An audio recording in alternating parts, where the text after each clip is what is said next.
दोस्तों, तो आज हम लोग शुरू करेंगे एक नया टॉपिक नागपुरी ग्रामर का सीरीज में, जिसमें कि बहुत सारे टॉपिक हो गए हैं। प्लेलिस्ट सबके बने हुए हैं, अगर नहीं देखे हैं तो एक बार देख लीजिएगा। उससे होगा कि सीरीज में आपका तैयारी होगा। तो आज हम लोग शुरू करेंगे सर्वनाम। इससे पहले संज्ञा हो गया है दोस्तों, जाकर देख लीजिएगा, प्लेलिस्ट में वीडियो डाला हुआ है। तो सर्वनाम को का देख लीजिए कि कितने सर्वनाम हम लोग को नागपुर में पढ़ने हैं, एक झलक सिनॉप्सिस जो मैं हर टॉपिक में बताता हूँ, इसमें भी बताया हूँ। देखिए सर्वनाम कितने होते हैं नागपुरी सर्वनाम। ऐसे तो जनरल सर्वनाम 6 टाइप के होते हैं, लेकिन नागपुरी में 7 टाइप के सर्वनाम हैं। इसमें पहला है पुरुषवाचक सर्वनाम, दूसरा निश्चयवाचक, अनिश्चयवाचक, निजवाचक, सवाल बोधक, संबंध बोधक और आदर्श सूचक। तो पुरुषवाचक सर्वनाम आगे डिटेल में बताऊंगा। अभी जान लीजिए कि ये उत्तम पुरुष, मध्यम पुरुष, अन्य पुरुष में बटा हुआ है, जो पुरुषवाचक सर्वनाम है। तो उत्तम पुरुष का एक एग्जाम्पल अगर बोलेगा तो मोय होगा, उसका बहुवचन मुके हो जाएगा। मध्यम पुरुष का एक एग्जाम्पल बोलेगा, उदाहरण पूछेगा तो तोय बोलिएगा, और उसका बहुवचन हो जाएगा तोहरे मन। उसी तरह से अन्य पुरुष सर्वनाम का ई हो जाएगा, और उसका बहुवचन हो जाएगा ईमन। तो बस ये समझने के लिए मैंने लिखा है। एक बार देखिएगा एग्जाम्पल सहित कितने भेद हैं, आपको पता चल जाएगा। उन्हें से आप लोग को पता चल जाएगा कि सर्वनाम में हमको आगे पढ़ना क्या है। उसी तरह से निश्चयवाचक सर्वनाम का एग्जाम्पल देख लीजिए, एहे, ओहे, एदे, ओदे, ये सब निश्चयवाचक सर्वनाम का है। अनिश्चयवाचक सर्वनाम कुछ, कोनो, के, खो, इस सब के बारे में डिटेल में आगे देखेंगे। बस अभी आप लोग देख लीजिए एक बार।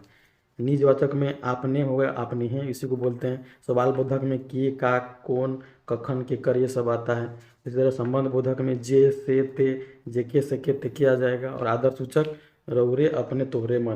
तो यही आदर्श सूचक सर्वनाम के कारण नागपुरी सर्वनाम एकदम खास हो जाता है दोस्तों। ये इसका एकदम निजी विशेषता है नागपुरी सर्वनाम का। तो हम लोग देखेंगे, डिटेल में देखेंगे। तो चलिए शुरू करते हैं सर्वनाम का परिभाषा।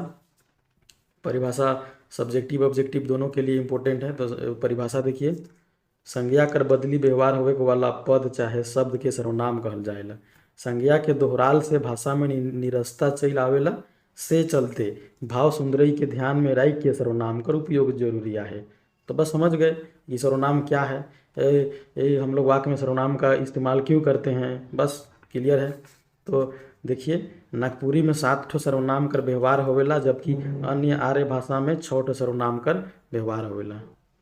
तो सर्वनाम के जो भेद होते हैं, 7 भेद, उसके लिए मैंने एक ट्रिक बनाया है, या आप भी बना सकते हैं। ये ट्रिक जो सर्वनाम के जो पहला जो है, जैसे पुरुष का पु, नी का नी, ये सब को लेके लिख दिया गया है। आसानी से देख समझ सकते हैं आप लोग। इसमें हो जाएगा पुनी, अनी, सस। तो इससे 6 भेद क्लियर हो गए, और लास्ट में एक आदर्श सूचक अपने से जोड़ लीजिएगा, तो आप लोग को 7 भेद याद आ जाएंगे। मतलब पुरुष, पु से क्या हो जाएगा, पु से हो जाएगा पुरुषवाचक सर्वनाम, नी से हो जाएगा निश्चयवाचक सर्वनाम, अ से अनिश्चयवाचक, नी से हो जाएगा आपका निजवाचक, स से सवाल, और स से संबंध, और लास्ट में एक आदर्श सूचक कर लीजिएगा, तो हो जाएगा आपका 7 सर्वनाम। चुटकी में याद हो गया। तो इसका यूज कीजिएगा। सर्वनाम बहुत कन्फ्यूजिंग है, एक दूसरे पे ओवरलैप कर जाएगा। एक बार पढ़िएगा, एग्जाम्पल से याद हो जाएगा। तो चलिए हम लोग शुरू करते हैं पुरुषवाचक सर्वनाम अब डिटेल में परिभाषा के बाद। तो पुरुषवाचक सर्वनाम क्या होता है भाई, तो चलिए देखते हैं। ये सर्वनाम व्यक्तिवाचक संज्ञा कर ठाम में व्यवहार होवे ना, वो पुरुषवाचक सर्वनाम का है ना। तो व्यक्तिवाचक संज्ञा क्या होते हैं, मैं कल की वीडियो में बताया हूँ, देख लीजिएगा नहीं जानते हैं तो। इकर 3 ठो भेदा हैं, वही पुरुषवाचक सर्वनाम के 3 ठो भेद हैं। क्या क्या हैं आप लोग तो जानते ही हैं पहले से, अब हम लोग डिटेल में देखेंगे। उत्तम पुरुषवाचक सर्वनाम पहला है। तो क्या होता है भाई उत्तम पुरुषवाचक सर्वनाम, तो बोलवैया चाहे लिखवैया अपन लागिनी सर्वनाम कर व्यवहार करेला। जैसे मोय, हम, मोर।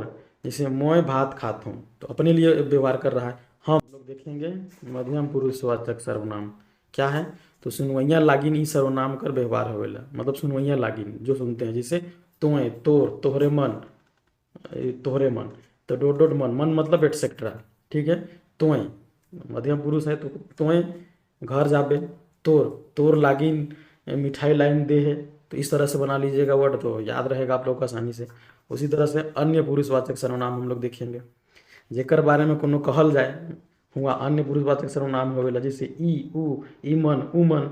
जैसे उमन भात खात हैं, ईमन हिने आवत हैं, ई छोड़ा गरु चराएला। तो इस तरह से बना लीजिएगा वाक्य, तो आसानी से याद रहेगा एग्जाम्पल। तो इस तरह से आज हम लोगों ने सर्वनाम शुरू किया। उसका भेद जान गए हैं कितने होते हैं, नागपुरी में एक एक्स्ट्रा होते हैं, और उसका एक सर्वनाम जो कि होता है पुरुषवाचक सर्वनाम, उसको हम लोग देख लिए हैं। और नेक्स्ट वीडियो में हम लोग इसके सारे भेद को डिटेल में देखेंगे। तो तब तक ऑब्जेक्टिव के लिए टेलीग्राम चैनल जुड़ के ऑब्जेक्टिव करते रहिए। धन्यवाद।